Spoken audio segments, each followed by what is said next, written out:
Good morning. How are you? I'm good. I'm good. Just Just going trying to. through the list of people that are participating. We have got Arizona. Scott and Mark are online. A couple people, good people. Look at that, man. Mafia's in the house. Jim Gogan. Good morning. A lot of great people. Let's see I'm who just. else. I'm just excited. We have a supreme underlord. What? Yeah, there. Oh, look at that. There is. I was like, wow. Yeah, Mark Nelson. Good morning. Yeah, look at this, man. Look at this. So hey, Oh, we got Daniel from Iceland. oh, check that out. And we've got Fernando from Mexico's here. So we got people from all over the place. That's awesome. Well, good Yep. morning, everybody. Early morning, we moved it back a little bit. I took this morning, Chris. I got in here and our internet wasn't existing. It had just like poof disappeared. Oh yeah. Yeah. So I was like, how are we going to pull this off? But God willing, I came back in and simple thing that there's a little device called a plug, and somehow it got unplugged, but it miraculously fixed our internet. So we're in business. So this is kind of a fun topic. I also want to take before we start out is give our oldest daughter Ryan a big happy birthday. Today is her birthday. We're actually surprised her. We're going to head up. She's in school, and she's actually going to flight school, getting her bachelor's degree, and she just became a private helicopter pilot. Now she's going after her instrumentation rating and then her commercial rating. So we're surprising her, driving up, doing a quick 24-hour trip. I'm going to go up and see our daughter. But Ryan, happy birthday. Quickly was quick direct to point out to her that she is now the exact same age as when Diane was when I met Diane. So time flies by really quickly. So should we jump into this? Those that don't know it, it's coming out of our book. So Chris, let's go ahead and dive in. You got anything to add real quick before we get going? Nothing right off the bat. Just having a good, busy, productive week. So.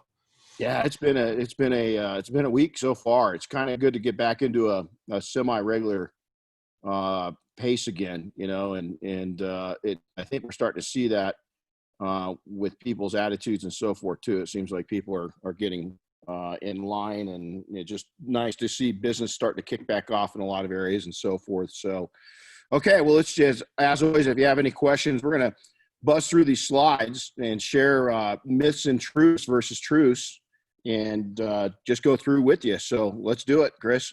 Yeah, I thought I would start off this morning. This was a quote out of the book, out of this section of the book, and it's a picture you took recently up in Big Bear that I loved. So I can see it. Which one is it? It's the Oh yeah, that was a week ago. The sunset, on the road up. So. But anyway, I thought it was a pretty good quote just to remember that the detailing industry is in a constantly forward motion. And if you stand still for a second, you'll be left behind. Boy, if that ain't true right now, we've been talking about it over on with the Mafia, with the members there, and how, we're going to have a brand new influx of all these green detailers because so many people lost their careers and jobs and everything else. And it's going to get frustrating, and we've just got to kind of make the best of it because we don't know what's going to happen with this. This group may not be as educated as the last group, or they might be more educated. It's demand and survival creates interesting opportunities. So we've just got to kind of hold the line, see what's going to happen. People that got knocked down coming back into it, maybe not with the budgets, but with a lot of smarts. And we'll see where it goes. But yeah, that was taken a week ago last night. I couldn't believe how pretty the sunset was. It's about 5-6 minutes above our home, and the valley down below is actually where our home is. But that was kind of a cool picture, wasn't it? Yep. Yeah, and I think we're already starting to see some of those new detailers into the market already. Are we starting to see witness of it? I think a little bit. Yeah. Wow. Yeah. Well, again, this is what happens. And I was one of those guys. I got back into detailing 24 years ago, 23 years ago. Said I'd never come back into it. and it was survival, man. I got in a situation to where that's what I knew, and I jumped in. So, I mean, hats off if they educate themselves and come in and do well, great. If they don't, well, then, we're here to help you put them out of business, put them out of their misery. So again, this is where it's out of. This is the book that's on Amazon. This is pretty much, I think we've got one more section after this. And this was kind of a 1-year layout. We did it pretty quick just because of the COVID-19. So we got through it a lot faster, but that's cool too, because it gives us a lot of opportunity. We have some really cool guests and topics coming up in the weeks to come.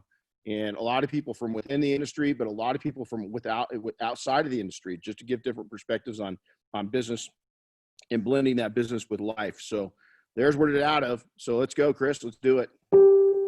Yeah. So these are, this is the topics for today, kind of the sections we're going to hit on, with detailing myths. So, my favorite one is actually kind of at the top there.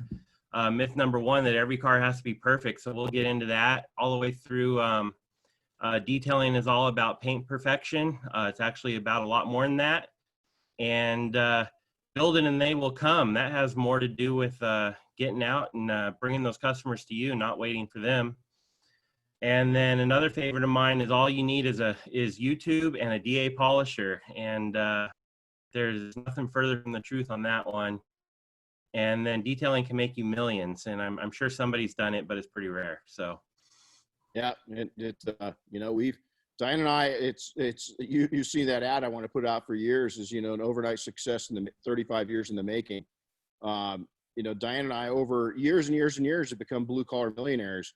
Doesn't mean that we got $1 million sitting in our bank account. It doesn't mean it doesn't, but the fact is that we've been able to take and collectively over all these years, put that much value together. And if you want to get into it and do that over the slow journey, and take your time. And I'm not saying it's going to take you 20, 25 years. Jim Gogan's on right now. He corrected me a few months ago. And I said, Jim, man, we got to cut what's taken us, 30 years to do. We got to cut these guys down to, 10, 12 years, 15 years. And he goes, screw that. Let's take it down to 7, so it's doable. But it's going to take time. It doesn't mean you're not going to make a living and so forth, but it's going to take time. So cool. This is a cool one. This is one of my favorite topics right in here is all these. So let's do it. There you go. So there's the first one. Every car must be perfect. You want to run with this one? Well, yeah. I mean, it's I think that all of us get into this guilty at some point, right? We're whatever you want to call us. We're technicians. We're artists. We're perfectionists. OCD. I have a saying that OCD will make you BROKE. So you can get broke real quick by trying to make things too perfect.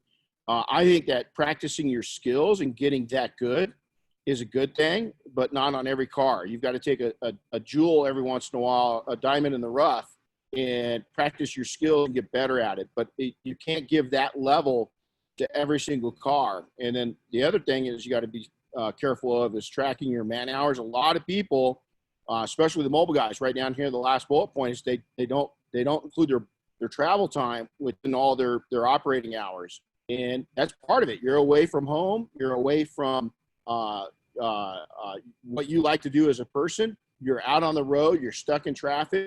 When you do that, also, it will dictate and tell you where you want to go, how far out you want to go out and work, and how far out you don't want to go out and work. But I think it's one of the biggest misconceptions and the biggest mistakes pretty much in any tech industry that when I mean hands-on technical industry, to where you've got craftsmen going out. But I'll tell you, the true entrepreneur is going to track those man hours and know right where he or she is. Now, right here, that $50 to $75 an hour, that's a minimum, man. And I'll tell you, even today, at $50 an hour, if you're legit, meaning that you're paying your staff, you're paying their taxes, you're paying your taxes, you're doing everything above the line, you're carrying insurance, woo boy, that $50 an hour is going to be tough. Now, in some markets, you'll be okay with that. But like for here in California, I don't think there's a market in California that you're going to take and be able to slowly build that wealth we talked about just a minute ago, become that blue collar millionaire. You're gonna take and kind of stay in the same place in life for a long time at that $50 an hour. you get back up in that $75, that $100 an hour, that's where you want to be. And a lot of people, they think, oh man, you're crazy, man. I can kill it at 30. I was only making, $22 an hour at my job. I'm making $35 an hour. Yeah, but you know what? You didn't have all the expenses of a business.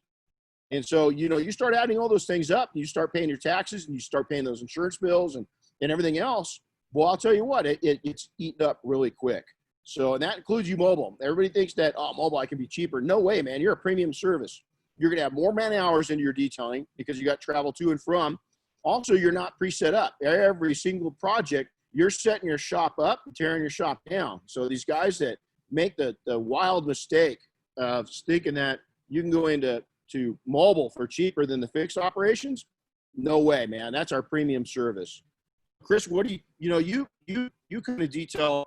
You started out mobile, but you do a lot of your higher end stuff right at your house, correct? Yeah, I try and bring as much home as I can, and it's for the big reason, it's just way more comfortable to work at home or in a shop. That's the goal, but it's also a lot easier to take your time and do the kind of detailing I like to do, which requires a little bit more time, Yeah. But I go back to that very, first bullet point there. And we had an efficiencies training with Chris and Christian Parker in Arizona earlier this year. And that was the big thing that they kept hitting home with us. You got to make sure that you're getting paid for everything you do to that vehicle. And if you're not getting paid for it, don't do it, because your efficiency will just, and your hourly rate will go down the tube. Well, not only that, but when you start doing a lot of stuff that you just add in, that you're training your customer base, that's what you're going to do. And so, it's once you start training people that you're going to give things away, or you're going to give discount. I never give, cash discounts. We just have, there's some businesses you can, but in a service business, you really can't. We like to give value, but you've got to be really careful of taking and just start giving stuff away. And again, a real simple, I'll tell you, anybody that's on right now, let's do this. I've got a man tracking form that I can dig up. Give me a couple days, because I'm gonna be out of town, but maybe Friday or Saturday, shoot me an email, Renny@detailingsuccess.com. I'll send you over a sample of our man tracking. It's a really simple system to put into play, and it's not hard to duplicate and make it your own. It's real easy to do, and you should be doing it daily. So that's a big one, is that every car must be perfect. Every car is as perfect as they pay for. That's a saying that I always told my staff. We want to go above, a little bit above. We always want to deliver quality, but we don't want to be, you start getting in an extra, hour here and there. Man, I'll tell you what, at the end of the year, how many hours have you just given away? So many entrepreneurs. I'll talk to them and I'll say, hey man, where do you go on vacation? Where's your favorite place? Oh man, I haven't gone on vacation in 5 years. Why? Well, I really can't afford to. Well, are you tracking your man hours? No. Well, okay, you're just giving vacation away. I mean, instead of taking you and your family, or just even yourself, or you and your staff, and giving them some time off, you're just giving it away to random people. And that's silly. I mean, it's plain out silly. So cool. All right. Yep. Maybe a good rule of thumb is to exceed their expectations, but don't try to exceed yours. Well, ours is always, and you're going to have those customers that even they're, they're YouTube certified, right? So they've gone on and watched some YouTube videos, and they know what's happening. They know what's happening. And that's why, we go back into the book just not so long ago. We said, get away from the term full detail, because you look at the word full, all inclusive, it includes everything. And, it's the basket's overfilling with apples, versus, apples are 99 cents, well, a full bushel is 99 cents. You can't use the word full, you've got to get rid of that term. I've hated that term. Whoever created it, started using it and coined it. I'd like to have them around and knock them in the head with a baseball bat, because it's a huge mistake to have that on your menu. And so there's probably people right now going back into the websites and start to edit full detail out of it. Hopefully you are. So cool. Okay. Yep. Let's go to the next one. Cool. Number 2, detailing is all about perfect paint. And as we know from recent events, it could be about a lot more than that, Well, I'll tell you, we've been talking about, Diane and I, we ran pretty successful shops, and the cornerstone, naturally, I mean, absolutely paint correction was a massive part of our shops, right? But I'll tell you where the retention came from, and that was interiors. And now, you know, we've seen a lot of people. It was almost comical over the last 7, 8 weeks, 9 weeks, to watch people that said that they'd never touch a, you know, interior, all of a sudden become interior gods. And a lot of them made some really foolish statements about how they're killing this, you know, still are making them. It's crazy. On, you know, there's a picture of Oscar of steam right here. You know, we've been using steam since the 90s, and it does a lot of amazing things, but it doesn't walk on water, and it doesn't kill the coronavirus on contact, unfortunately, like a lot of people are trying to sell in their industry. But, you know, it's perfect paint's one thing, and paint correction is just one element in detailing. Is that if you're going to be well-rounded, now there's shops in this country, I'm going to probably say maybe 1 to 3% of the markets in the entire United States and probably globally, that you could start a shop up and make just a living off of just doing exteriors. I mean, there are markets that you can do that with. Absolutely. You know, you mentioned the Parkers earlier. They do a lot of interiors, but their primary is exteriors, you know, between PPF and correction and coatings and everything else. But they're kind of the exception to the rule. For the rest of us is, you know, a lot of people, they want shiny swirls. You know, they really do. They don't know the difference. Mike Phillips says it. They don't know the difference between a swirl and a squirrel. And they, you know, a lot of people, you could educate them. And we tried to, because we make good money on single stages. We still do. Believe it or not, in most shops, if most people track their man hours, they're making more off of stage ones than they are stage twos. They're making more off of stage twos than they are stage threes. If you know how to do a proper stage one, you can get 80, 85, 90% correction. And I'm talking daily driver correction. I'm not talking you get up to Monterey level stuff. We all know that there's that level too. We're talking at a retail level. There's a difference between that, you know, that show car finish, that Monterey on the green finish compared to perfect finish that a daily driver is going to have. First off, that Monterey car, hopefully it's not going to car wash, you know. Most of the time, you know, it's not going to. But those that we do, you know, if you don't sell them on a maintenance, they're going to be. You also got to remember that 50%, you're looking at women. A lot of times women, what's going to be important to a woman and to a guy are going to be two different things. And so we've done very well with marketing strictly towards women over our careers. And they're very particular about their interiors. They expect the interior to be damn near perfect. They know the difference. They know where to look. They're more patient in a lot of cases than the counterparts, us guys. But also now, women are serious car dudes, just like we are. Women are serious enthusiasts. They know the difference between BS and good quality. Don't treat them any different than you would a male client, because a lot of times they're a hell of a lot smarter than what I've got. Listen, I got 3 daughters. The one thing I've realized, and 1 son, the one thing I've realized is us guys are a little slow. You know, coming from a family of all brothers, but being raised by my mom and grandma, I've quickly realized that the female species is far superior. There's a reason why the Donner Party, back in the day, there's a reason why the guys are dead back then, and the gals made it. So discounting women in any way is bullshit. But 2, they know their stuff now, and they know quality, and you're going to have to be a well-rounded technician to win them over. Simple as that. Also, now the good thing with this COVID, I think, Chris, and you'll have to, you know, see if you agree with me. I think that the in some markets, I'm talking to my buddy Doug back, that he's real upscale market in the Hamptons, New York. People really just don't care about, they're kind of over the COVID thing. And so, you know, he's kind of happened to do it for his protection, because he knows to know where the cars have been. He's, you know, right outside of New York City. But I also think that awareness of interiors and what's could be in them is a little highlighted. And I don't think that's going to go away anytime soon. I think that people are very aware of what's, you know, what's out there lurking on us now. I agree with you. I think it's going to be something that, you know, do I think it's going to move to the top and take over, you know, paint coatings and exteriors? Probably not. But I do think the awareness is going to be much more increased, and there's going to be a little bit more demand for it. And possibly an easier sell to bump your customer up to that nice interior detail. Yeah, good point. Great point. And again, our whole thing is perfect paint. We concentrate on it. And listen, the manufacturers, I've been on many of Porsche's line, Tesla's line, so much money goes into the paint, right? I mean, when you see a car, I'm looking at my own shop right now. When I see a car, the color is so important. So I'm not discounting paint correction at all.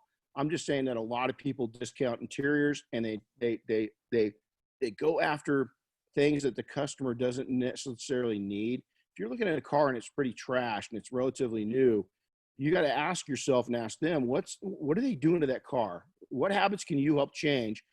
Can you change those habits? And if you can't, is really selling them a 2 or 3 stage correction better for better for them. And you might say, well, I'm going to sell them on the coating.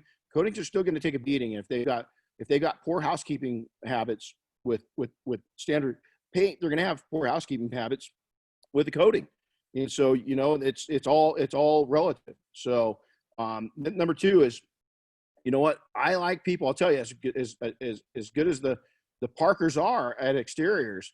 I can go down the line. We've got I've just amazing people with the polisher. I mean, Jim Gogan's on right now. The dude's a magician with the polisher, but I'll tell you what, he's equally or even better with interiors. And I think it's a skill that you've got to take and be well-rounded at.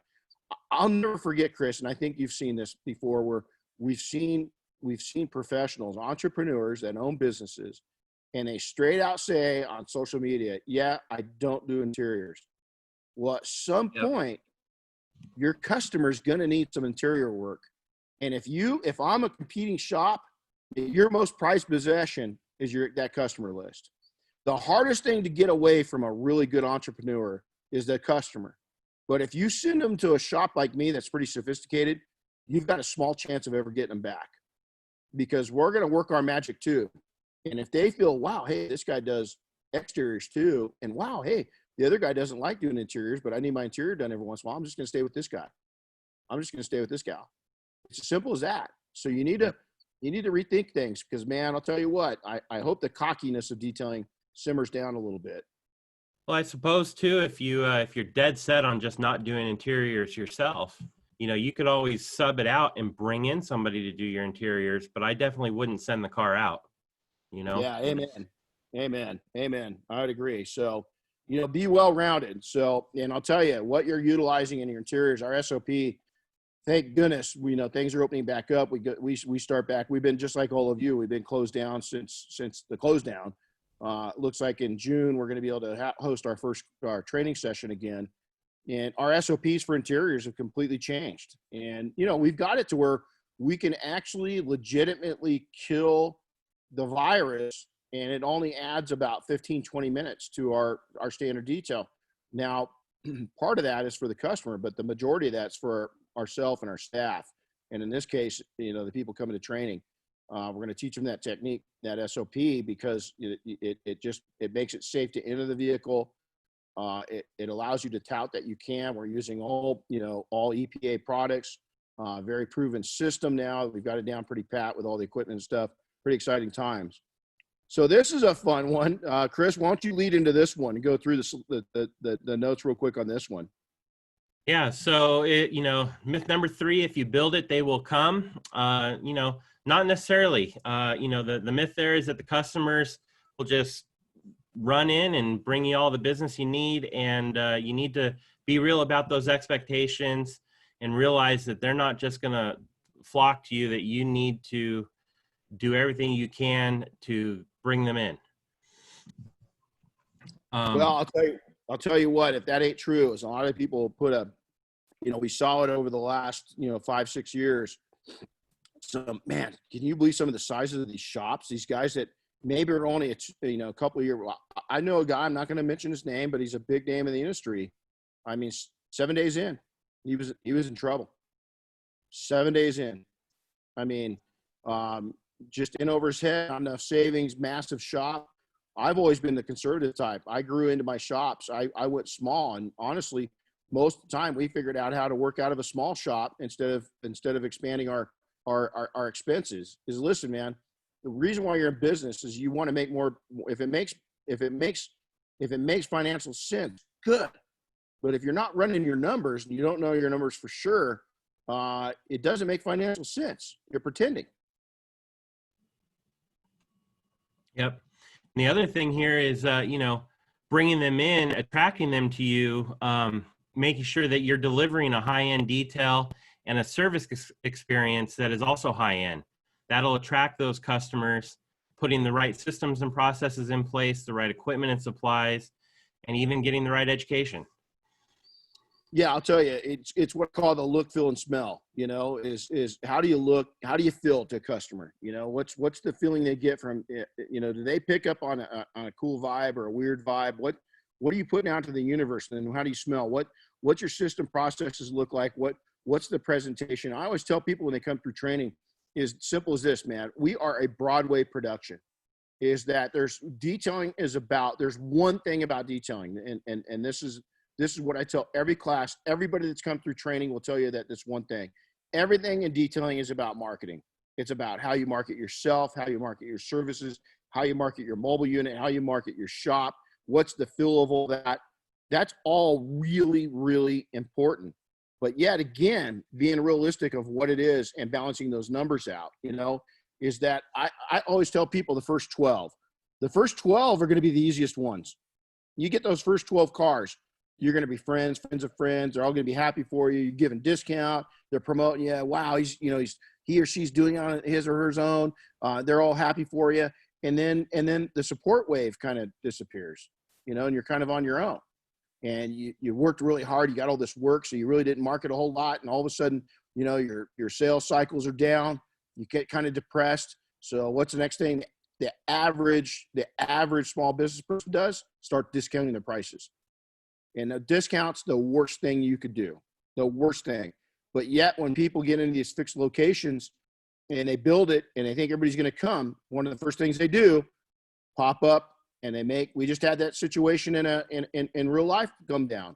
And it went down kind of ugly, but somebody that struggles with profits, first thing out of the bat, boom, discount. It's the first thing out. And I hate to say it, man, it's amateur hour. It's amateur hour. We're coming out of this thing right now. Chris, we offering any discount? No. In fact, and we're starting to see some increased demand. Yep. And so, it's going to take a little bit for us. We realize we've got fixed cost. We know what those costs are. We don't want to set a precedence. Simple as that. So it's, you look at what Chris has got down here, the right systems, processes, the right equipment, supplies, the right training and education. All this is tied in to building it and you'll come. But before you've just got to be really careful, and you've got to do those numbers. You got to know the numbers. You got to know some projections out there, and you've got to get connected and work your hour-a-day marketing. Simple as that. Agreed. So here you go. This one we're a little bit passionate about. And myth number 4: I don't need any training, and YouTube and a polisher are enough. And the bottom line is they're not. No. And this gets into it pretty good, but we're a little biased on this one. But I do believe personally that, educating yourself and making sure that you're able to deliver the absolute best product and experience is the most important part of this. Now I'm going to start editing my video on. I'm going to go ahead and start right behind me. Because there's a picture, and I put a picture up on my screen of my TV every day. Because I come in and I make 2 promises to myself every day. I learned that from believe it or not, a class I attended, a workout class I attended, and the instructor said, make a promise to yourself every day. I make 2 promises. But I pulled this up last night so I'd see it. That's a picture of us in the Guard. And the one thing that we do in the Guard is that even though, we're a search and rescue team, been doing it for 30 years, you think, man, you know what do you need to learn after 30 years? But yet every year I go to multiple schools. I'm the trainer in the military. I'm the trainer in detailing. But you know what? I can tell you right now, man, every student that walks in that door, I learned something from them. And so if you think you can't learn, now the other big myth is that, oh man, it's, I don't need certification. Let me tell you a fact. And some of you heard this before, is that back in the 90s, we developed our own training system for the people that worked for. I'm looking at them. I'm looking at Mike in this picture, and I just got his cowboy boots with his shorts. I don't know. Hey, Mike, thanks for distracting me. Totally squirrel event, but God, look at that. That was our last training class. That was a lot of fun. But my point to all this is that we developed our own certification. And what we did is including myself, we'd have to go through different standards all the way up. And this was to prove to our client base that we're dedicated to the art science of detailing. We touted that, we marketed it, and guess what? We were number one in every market we went into, not just because of the certification. It's part of the circle, 360 degrees. Is we were a 360 degree company, meaning we had all angles covered. If you think that you've got all the best SOPs, if you think that you've got all the best answers, if you think that you've got all the best marketing, if you think that you're smoking dope, simple as that. Because I'll tell you what, I go through a lot of training every single year, and within detailing, I'm at events. I take notes on every single webcast that we do. Even this one already is one of the biggest ones. You can't bullshit your way to the top. Is that you think you're good? Who says you're good? Has anybody verified that you're good? Well, my customers. Well, you know what? I hate to say it, but your customers might not. How can you trim it? How can you trim your time down? How can you make more money? How can you attract higher end customers? All these different things is that not to get educated. I don't care. You know what? We're probably not a good fit for people watching right now. We only take 48 people a year. I mean, maybe 56 on a good year. This year, there's no way we'll squeeze in 48. So we're not mass numbers anyway. We're not a right fit for most people. But what I'm saying is if you don't go to, if you're not at SEMA, if you're not at Mobile Tech, all these different events, and you're not sitting through these, I go to these events, and it's like the webcast that I've attended during all this shutdown. The education that's been out there online has been incredible. But I can tell you, by sitting down with a guy like Mike Phillips, sitting down with a guy like Jason Rose, sitting down with a guy like Chris from Flex, sitting with them online, and then sitting with them in person are two completely different things. And what you're going to pull out of that in person, you can't compare it to online. You just can't. I applaud those people, even people that are on today, taking and just molding your mind a little bit. But I'm telling you what, if you really want to hit your pace, is to Chris's point, you've got to become educated. It's YouTube certified. Everybody wants more money. Detailers, man, I want to make more. How do I make more? How do I make more? How do I make more? Well, you're going to have to spend. Oh, I don't want to spend. You got to invest. Oh, I don't want to invest. You got to go get trained. Oh, I know it all. Well, there's part of the problem right there. That's part of the problem right there. Now, hands-on training is everything that in the training, any of the guys that are on right now will tell you right now, is that the whole way through, the most important thing that everything is about marketing. Everything in your company is about marketing. Even your certifications. These guys are holding their certifications in their hands right then and there. Your certifications, everything is about marketing. What's the story you're telling people? If you're not telling them the right story, and if you're not telling them how you're invested, listen, you know what? I had to go to the doctor this year and have some stuff done. Well, I want to know his background. I said, hey, what's your background in this particular? I had to have my leg cut open. And he goes, you know what? You're the first person in like 7 years to ask me about my experience. And I went, well, it's because you're going to take a scalpel to my leg, and I want to know that where's your diploma? I'm looking around. I want to know certification. Now, you might say, well, detailing's different. Hey, man, not if you're touching. I've got right sitting over here. You're touching that right there? No way. Honestly, I'm going to be more picky about you touching that than cutting into my leg, is because, my leg's fixable. That, man, the sentimental value to that car, that's how a lot of people are. Especially now in the situation we're in with all this. I think we're going to have some people very, very picky. We've got people coming to our house for services and stuff like that. And I'm a little pickier than I used to be, So, it's education is, you can't replace it. So Chris, anything to add on? Sorry, I jumped in there pretty hard. Oh, no, you're good. I've also got in there, getting a mentor and mentorship. So, having somebody you can rely on to help you out along the way is also extremely important. I'll tell you, not just as, you ladies can't speak to you, but I can tell you this as a guy, and I think it doesn't matter if you're male or female, is to have the proper mentors in your life in different segments of your life.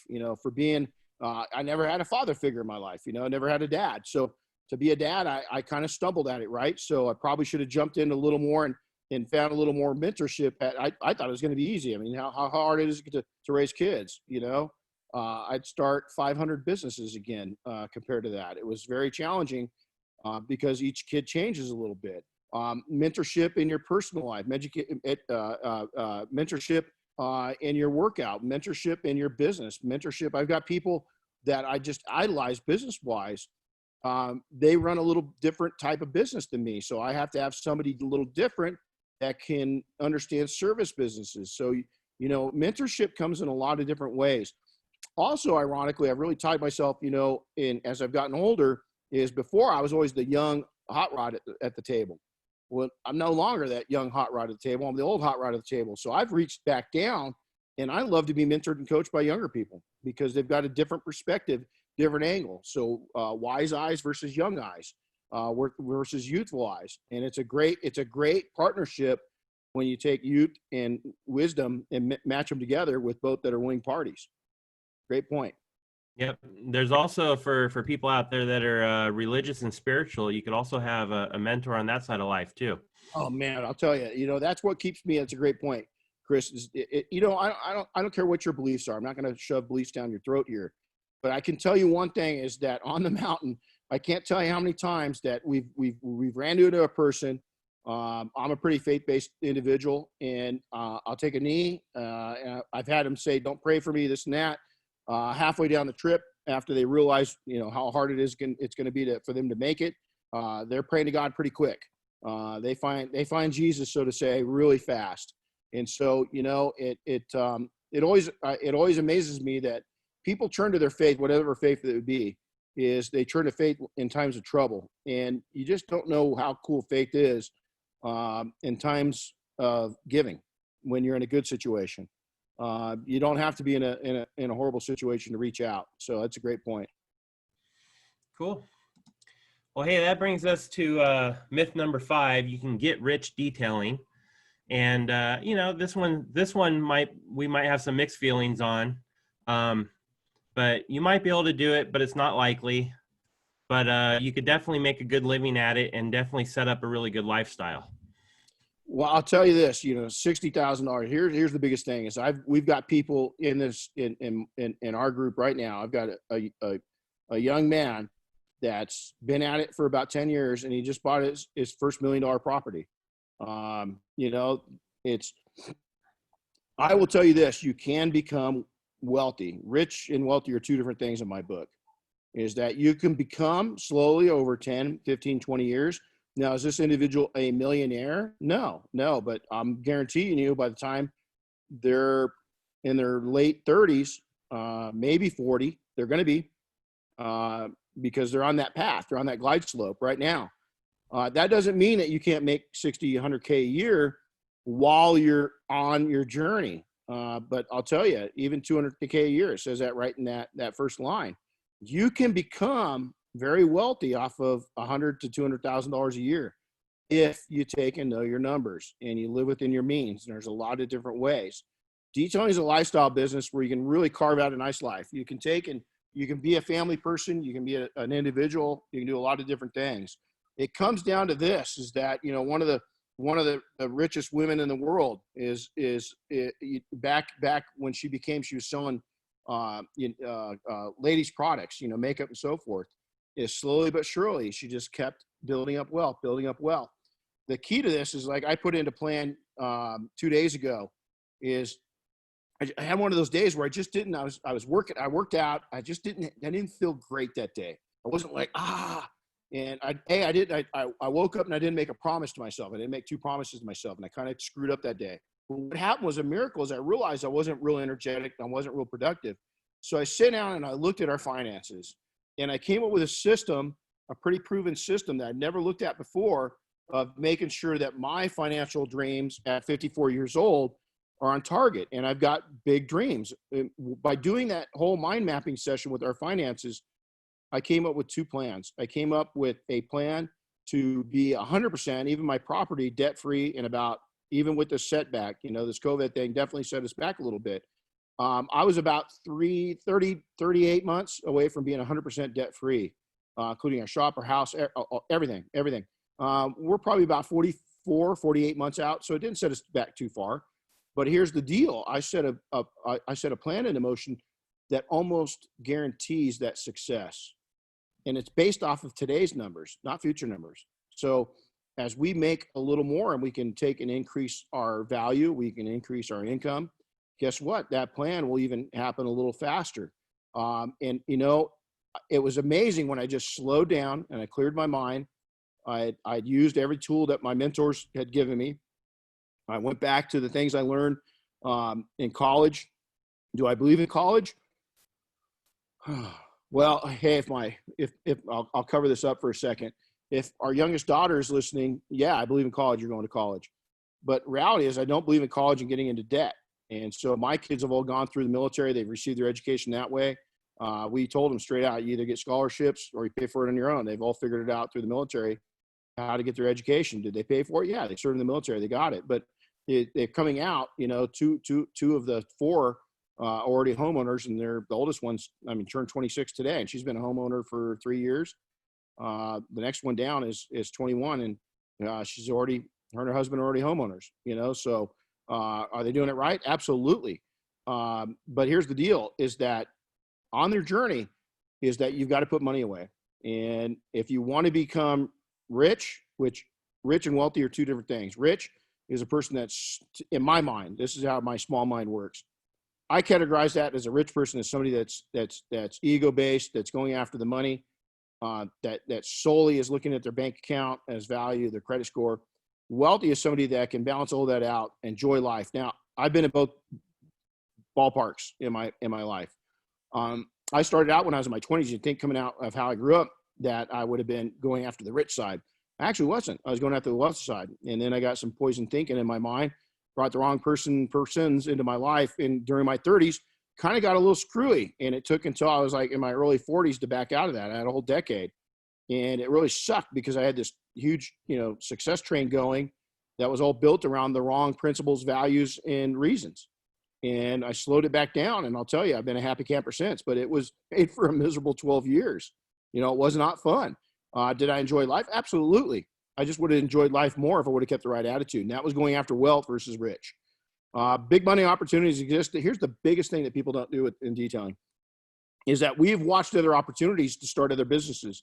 Detailing has launched so many other opportunities in our lives and continues to do that. We're looking at, Chris knows something I'm looking at real hard. I've got a meeting next week on that, is that we're looking at a whole new, another avenue.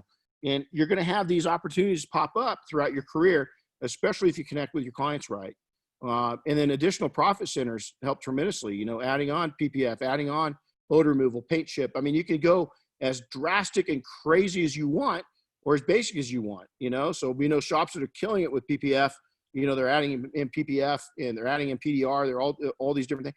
And then we got some smaller operations that do odor control now, germ and virus control. They're doing all kinds of paint chip, convertible top upsells, all these different things, warranties, coatings. Coatings has been a huge thing, right? It's if that's not ingrained in our DNA now, I don't know what would be. But there's what's next. You got to be asking yourself that. What's next? So, hey, Rich, Rich, I just read Rich. Chris, do you add anything in? Is there something that you add in to any of your services that is just a nice little moneymaker? Nothing mind blowing. The coatings is the one for me. I'm a transparent dealer, but that hasn't gotten off to a strong start yet. So, but the coatings are always what puts a lot more money in my pocket. Yeah, no, yeah, we did it off the little things in our shops. We did real well off of paint chip and windshield repair. We did really good with that. Is that, was it big ticket items? No, at the end of the year, it only added $12,000-$15,000 to our bottom line. But man, that's $12,000 or $15,000 pure profit. You take that times 10 over 10 years, you got $100,000 there. You take it over 20 years with interest and everything else, you got $250,000. And so, if you look at it in the big picture, and then again, springboarding, man, I talk about this being a diving board, just boink, you can take and go into so many different things in this that has nothing to do with detailing at all. is that I'm not saying leave the detailing. Matter of fact, I think the thing I regret most is selling a couple of the shops that I sold. I wish I would have kept them and let them run. We'd probably be $500,000 ahead in value in our lives if we would have done that. It wouldn't have been a tremendous amount per year, but it would have been definitely worth it. So, I had a mentor try to tell me that, hey man, I never sell a business. I'm going to keep it. I'm going to keep it. I'm going to keep it. I'm going to let somebody else run it, even if I'm only making, 5-10% off of it. If somebody else is doing all the work, and we had those situations and we let it loose. So, okay, Yep. Cool. So hey, back real quick to additional profit centers. I just wanted to give a shout out to Renzo out in Florida. At the beginning of the pandemic, he realized he had an opportunity to grow the headlight restoration side of his business. Oh, he did, man. And he's really ran with that. So I think it's helping him out quite a bit.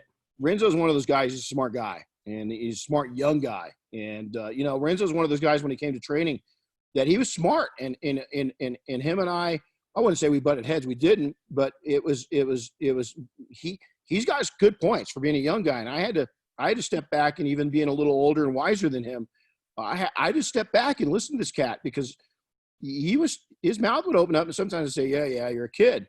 But then he'd finish his sentence, after I would interrupt him. And I go, damn, that's smart. And he's been one of those guys that he's been able to really calm himself down as a young person. And he's been able to calm me down as an older person, because he makes a lot of sense. The dude's, he's a young guy that's getting it. He's moldable, yet he's smart, man. And so he went after it. So Renzo, I'm proud of you. Yep.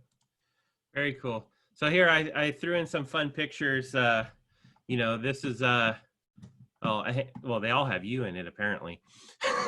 They do. But that's Air Force One last year. That's you and your youngest daughter. If anybody knows what you guys are standing behind, I'll tell everybody. That's the jet engines on the back of the Concorde. So you guys have some interesting headwear. Yeah, we do. Yeah, we and if you know anything about our family, we're all pretty. We got massive heads, and so to squeeze my head in that little space helmet, well, you can see the mic where it's supposed to be. Even on my daughter, she's got a pumpkin head too, because I think the mic's supposed to be down towards our mouth, but mine's picking my nose. And so that middle photo, that was our last training course. I'm not sure what Carlos is doing underneath me. And I got to tell you, I haven't seen this picture, and I'm a little uncomfortable with his hand position, but I think Mike's beard over my head you guys would be able to see how I rock things in the 80s. Yeah, that's pretty much how it looked, huh? Well, no, it was better than that, but close enough. I told him, trim that beard off, give it to me, and I'll permanently attach it to my head. And then what a fun group, it was we just had a ball. But and then the other one, the far one, that was at Monterey. A lot of fun at Monterey. Give Speedmaker a little kiss. All right, so I just wanted to throw this out there before we end up moving forward and wrapping up in a little bit. This Thursday night, which is tomorrow night, guys, we're gonna have Justin Lobato, Clint Hintz, and Julio. Oh, he says his last name better than anybody. I think it's Mondragon. Yeah, I'm not going to try. He says it's sexy, though, doesn't he? Anyway, all the guys from Buff and Shine, they're going to be on with us Thursday night at 5:30 Pacific, 8:30 Eastern. We would love to have you guys join us. We're going to talk about Buff and Shine, all three of them, as well as dive into the technology behind their pads and their whole pad lineup. So it'd be a great opportunity for you to learn more about that, and also come on and ask some questions about pads and detailing too. Well, you got to talk about a success story. Rich and I were sitting, the owner, he started that company from ground zero back in the 80s, and him and I were talking in Vegas at SEMA, and to see the dude's passion and to see where they've come from, is the story in itself is going to be pretty cool, and they tied in with Justin, they've tied in with our group, and they're just great guys. They're just down to earth. It's cool to see them. I've seen them all over the globe now. We've gone to shows and events, worldwide, and it's cool to see their brand continue to innovate and lead. So we're excited to have them on. Yep. Hopefully we'll see you guys tomorrow night. And just the usual stuff that we're up to. Our training center, some of the video work you do, the podcast, and then of course PNS and the PNS University for educating the PNS distributors and so forth. Yeah. We got a lot of videos coming out, a lot of support videos. Also, I changed up the tempo of our podcast as we're kind of going back to a traditional. We got some guests coming on. I've done some short, real pointed message videos, and podcasts and webcasts. So we're changing up, but a lot of cool how-to videos, short stuff, short, sweet, to the point. So we've got, I've got a whole list. I don't know where my list went, but the production list is pretty long, and I've got about halfway through it. So a lot of video content coming out. So any questions, Chris, that we can see? Well, we'll have these, we'll open it up to questions. You guys could type in some questions both on Facebook, I'm trying to monitor, and here on Zoom. And before we get into that, I thought this was a pretty powerful slide, and this is right out of your book, Renny, but these are thoughts that were from you in the book, and I thought it'd be awesome. You could just kind of run through that with everybody. Absolutely. Detailing needs to be a family affair. That, my Chevelle, my daughter picked that out when she was 4 years old. She found it online, and we're going to see her today. There's a sign up on my door that says, "Hey, Dad, my Chevelle's looking a little dusty. You better clean it." And so we've always made, my kids have always started high school. The first day of high school was they were taken in that car. The last day of high school, they're picked up in that car. We've also made them work in the business because we wanted them to get solid work ethics, and it was huge. Also to have them respect what Dad and Mom have to do, but also to kind of see what takes me away. When I'm not there, where am I? What am I doing? We also made sure that the thing that detailing did for me as a family dude is that I worked really hard. I mean, real hard. But the thing that detailing allowed me to do was escape at the important points. So when my kids had events, sporting events, school events, I was able to break away for 90% of them. And that was a true blessing. Detailing has allowed me to take part and enjoy my hobby. I love cars. I love airplanes. It's allowed me to live, plan, and enjoy the life I want. I live where I want. I still have the same hobbies that I had in my 20s that I still enjoy, 30 years into it. Detailing has allowed me to fire my boss. I didn't do well. I take orders well. I'm still, search and rescue, the guard. I do, but I do better controlling my own destiny. It allowed me to do that. Detailing wasn't just work for me. It's who I am. It's a part of who I am. I enjoy it. Detailing is a business. You got to at times know when to take the above emotions out and make a decision. We had a decision a few weeks ago, and it wasn't an easy decision, and it was very emotional, and it took a lot of our times up, but we had to remove the emotion out of the business part. Detailing is wide open for those who have abilities and the personalities that win people over. The reason why I add this is that so much of detailing in my own successes in business, not just detailing, in business as an entrepreneur, is my ability to take and connect with people, even people that didn't share the same opinions or share the same drive or share the same political stance. It's your ability to take and be a chameleon, be able to fit in with a wide range of people, not be fake, but honestly to be a Renaissance person. To have a lot of knowledge and a lot of things, and to be able to have conversation. And so I think that if I got to leave you at that would probably be it. But that, detailing to me is, you ask people around me, and I guess there's segments of my life, right? I'm a husband, I'm a father. Anybody that knows me knows my passion for the outdoors and search and rescue, military, and so forth. But detailing is one of those primary categories that I'll be known for even after I'm gone, for at least one generation. It will, and even writing the book, for a guy like me that was a special ed guy, a lot of people think I can't spell. That's not the fact, as I can spell, but I go real quick and I don't proofread anything, and I think it's just the ADHD that's kicked in as I've gotten older. But detailing, I get emotional. You can hear my voice kind of come down because for me, it's been I made it a big part of my life and who I am. And I think that's why I was successful. So. Yep. Totally agree. We don't have any. Well, we got one really big question from Kendrick. I directed him to email me. I'll help get him point in the right direction. But he's an Air Force veteran and wants to know how to start up a mobile detailing business. So I told him that was a really big question. I think I'll tell you what. Go. I'm not selling it because I think I've clarified it. I make 49 cents, but go buy the book. It's basically you can also go back for free and watch all these videos. First off, thanks for your service. We've got a daughter that will commission in the Air Force next month. So we're pretty excited about that. But I think the book lays it out pretty well. And so I would probably direct you there.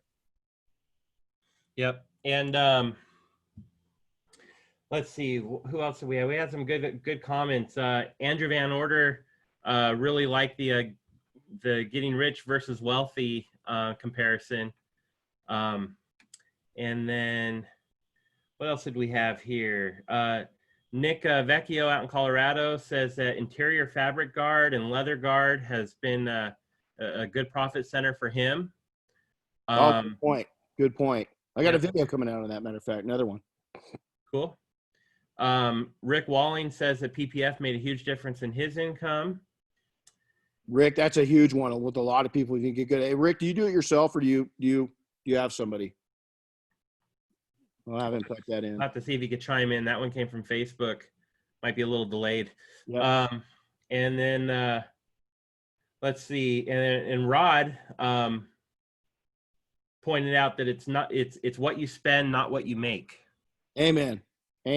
That's exactly it. And it's depending on, the poor dude comes out in me and, I want, right. And you got to calm down and not foolishly, but I got to tell you, if I've got one thing I blow it in, is cars, and Chris, you can't say anything because you're probably just as bad or worse than I am. I blow it on a lot more in cars. But, both of us have got what I call realistic cars. We don't go out and do stupid things, but I do probably spend money on cars when I shouldn't, but oh damn, it's just, it's my crack, it is what it is. But yep. So, develop your detailing business as an extension to your passion, desire to make more of your life. Use detailing as a way to live life. I mean, really live and experience life. If I had one thing, I don't like regrets. I don't look back and have regrets because even the things I did wrong has helped me propel. And also, more importantly, I wish people would listen, is don't get caught up in the bullshit. All these people say, hey, work hard when you're in your 20s and 30s so you don't have to in your 40s and 50s. I can't tell how many people I've pulled off of mountains or out of the desert that are dead at 30 that I just don't buy into that bullshit. I think you're going to have to work hard. I'm not saying you're not, but there's got to be a segment. There's got to be a time where you give it up. Don't give your youth up to be successful. It's going to happen. Make it happen slow versus fast. Make it happen smart versus stupid. Do it with mentors. Don't get caught up in yourself. Don't get caught up in debt. Life experience is the sweetness. Here's the deal. If it's not a write-off or it doesn't bring me great joy, I'm not going to do it. And as simple as that. So, I would just say that so many times, anybody that's heard a keynote that I did, and we might have to do that again. I might have to put it up there, but it's pretty powerful. And it has nothing to do with detailing and really nothing to do with business, but yet it's about life. And so make it about life. So anything else, Chris? Very cool. I got a good comment from Brian Finn here I wanted to share. He just said that he's always told anyone that he hired that if you learn this trade, you will always have a way to make money no matter what.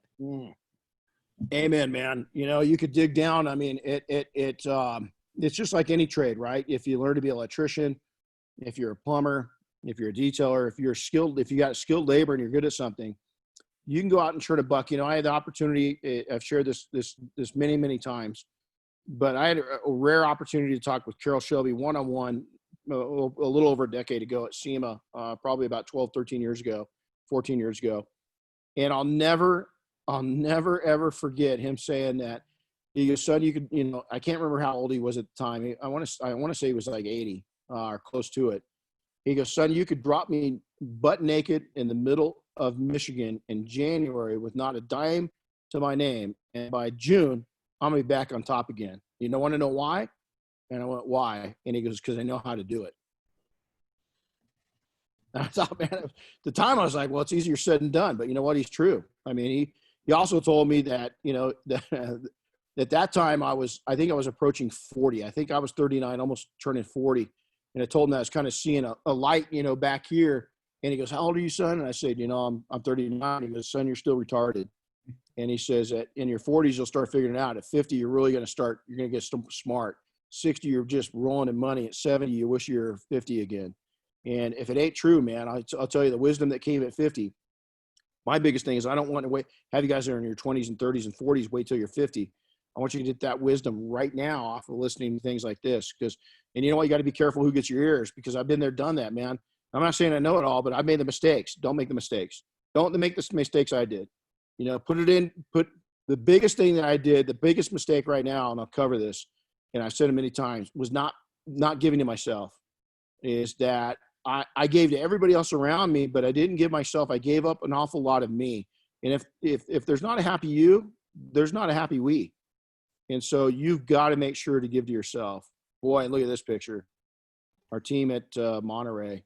Wow, is that something else? That's Rad Company guys are there with us, man. That was just last year. What a great time, man. What a great time. That's what life's about right there. That right there, when that picture was taken, dang, that was something else. That was something else. A lot of fun for sure. A lot of fun, a lot of work, but a lot of smiles and laughs, and a lot of cool cars, man. Cars that we would never get to touch. I mean, just amazing vehicles. So, well, yep. Chris, is that it? We wrapped up? I think that's about it. I know you got to get on the road anyway, and get on the road. I got to get to work. All right, guys. Well, hey, man, have a blessed day. Again, go out and become wealthy versus rich. And we will see you. Try to make it on Thursday night, tomorrow night. We'd love to have you join us for the Buff and Shine event at 5:30 Pacific time. And then we'll see you next. We'll see you next Wednesday morning. We'll have another topic line, and I think we have a guest next week. So, yep. Chris, good job, man. We'll awesome. I'll talk to you from the road, brother. You got it. Have a good day, everybody. Bye, Mark. See ya. Bye.